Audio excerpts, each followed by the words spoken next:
It's unlike Katsuki to be late.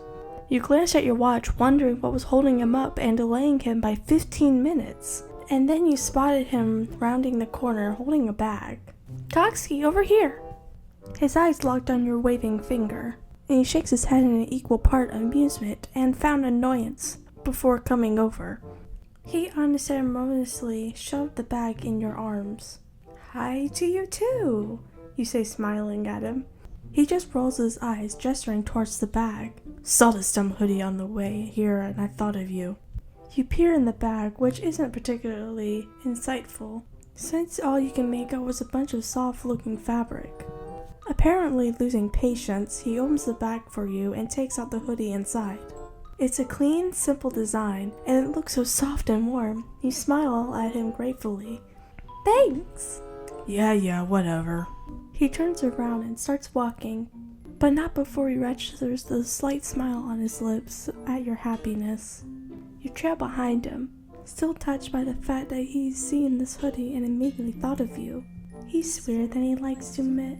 Are you gonna stay there forever, Slowpoke? Katsuki stands a couple of meters in front of you, looking at you impatiently. You shake your head and catch up, putting the hoodie back in the bag. You haven't even noticed, but the two of you have already arrived at your destination, the laser tag area.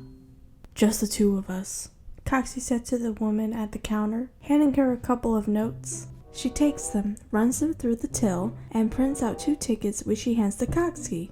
She gestures towards the door off to the side. You can go in the next round. Just follow the instructions and you'll be good to go. Pausing, she looks at the two of you over, then a small smile crosses her face. You two are the UA Hero Course kids, aren't you?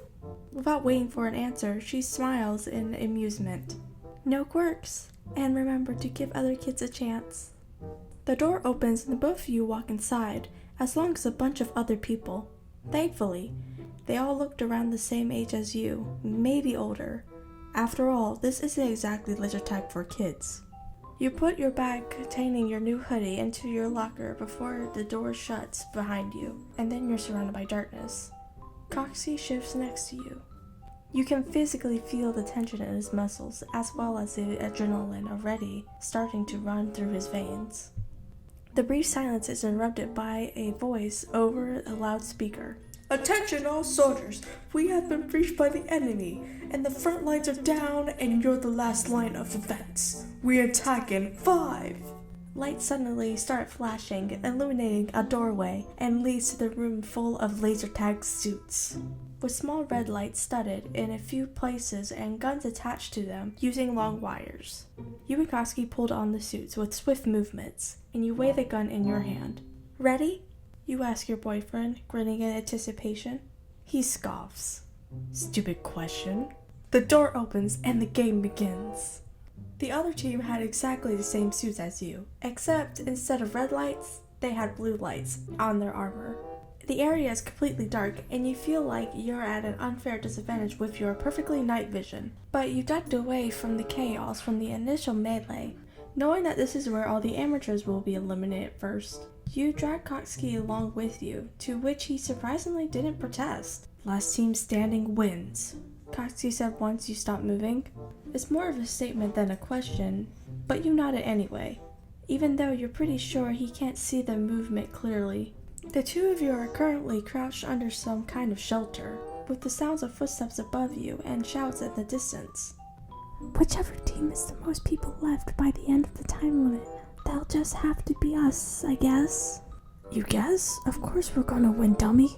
You're not sure if he could see, but you shoot him a smile despite the darkness of the area. Footstep sounds. Then a group of people in blue team round the corner, and the two of you spring into action. Before they can react, Katsuki already shot 2 of them, and you already target the one standing behind them.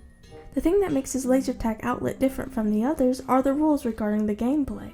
At this particular outlet, each player starts with a specific amount of points, and depending where you get shot, points are taken off until you are out of the game, meaning that your gun stops working and you can't take points off other people anymore.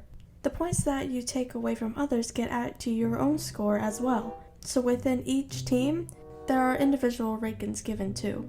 The largest difference, however, is that you're allowed physical contact, In a superhuman society, it's become common to have people with healing quirks on standby at basically any major points, like in the shopping center. Provided that you don't injure anyone too drastically, physical contact is allowed, and at times even encouraged in order to hone skills. You dash past the two people Katsuki has shot in front and swept-kicked a member of the other team, shooting him as you move past and keep an eye on Katsuki at the same time. His insane reflexes. While this is amazing, you are slightly less useful here, as it's not exactly possible to dodge other people's shots. As soon as they aim at you, they pull the trigger, points get taken off. Katsuki seems to be doing fine though, and keeps pulling the trigger almost non-stop. Make sure your quirk doesn't go off. I know. He kicks a person's gun out of their hands and grabs it to prevent him from using it, and then proceeds to use him as a human shield. You, on the other hand, are moving without pause, and as the two of you are basically obliterate the blue team member that had ganged up on you, more footsteps approached. You spin around, gun at ready, then relax as you realize it's a member of your team. Whoa, whoa, whoa, the other guy says. He put his hands up, a smile on his face that you know most people can't see. There was something familiar about him too. You guys are the UA kids, aren't you? Man, we're lucky to have you on our team. And then you place where you've seen him before. Shindou? The guy in front of you frowns, then opens his mouth to say something. He's interrupted by Katsuki abruptly opening fire on a lone blue team member standing behind Shindou, pulling the trigger until the opponent stamps her foot in frustration and yells something that sounds like, "I was doing so well!" Katsuki just scoffs and returns his attention to the second year standing in front of the two of you. "So what are you doing here? Time's up!" The announcer echoes through the area, and the lights turn on as two scoreboards blink to the left on the ceiling. The words, "Red Team Victory," are cheerfully displayed across the top, with the individual scores listed underneath. What the? Katsuki gape open mouth at the Red Team scoreboard, which is topped by Shindou. The black-haired guy smiles apologetically. "I'm good at games like these." Katsuki's aim was second, with yours right under his. The three of you had a drastically higher amount of points and accurate rate than the others who had lists below you. But of course, your boyfriend is now nowhere near satisfied. Shindou turns towards you, ignoring Katsuki's demand for a rematch. "Hey, so this guy seems difficult to talk to. We do really want to get to know you guys at UA. Want to grab coffee someday, or..." "No," Katsuki forcefully interjects, glaring at Shindou with murderous eyes as he puts his arm around your waist and pulls you towards him. "Are you seriously trying to make a move with her right in front of me? I'll kill." "Thank you for the offer," you say past Katsuki's death threats. "I'd love to get to know about how you guys train as well, but..." You glance at Katsuki, whose palms have already started smoking. Rolling your eyes and sighing, you pry him off you and make to collect your bag from their locker. Katsuki is still glaring at Shindou.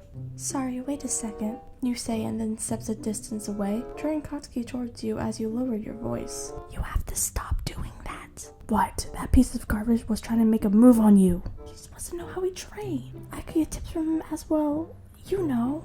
Realizing that the blonde isn't convinced, you sigh and interlace your fingers with his. He tenses, but he doesn't pull away. "It's not that you think I'm gonna fall for him instead of you, right?" Katsuki stiffs, but he doesn't say anything. And then it dawns on you. Inferiority complex. No matter how hard he tries to hide it, no matter how confident he acts, and no matter how strong he is, there's a part of him that always tells him that he's not good enough. It's not something that you would ever admit to anybody, but after spending enough time with him, it's something that you've noticed. So when you walk back to Shindou, fingers still loosely interlaced, you smile apologetically and tell him that maybe you'll have a chance to meet up in the future. "We can meet up when we learn more," you suggested with a grin. "Maybe we'll even meet when we're both pros." Shindou just nods and waves, and tell you two that you should never let the strength of your hearts waver. As soon as he's out of the earshot, Katsuki turns to you. "You know he's a fake idiot, right?"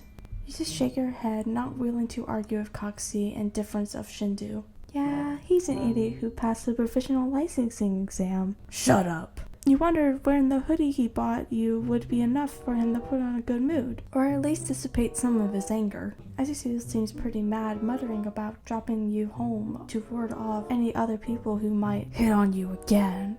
Probably not.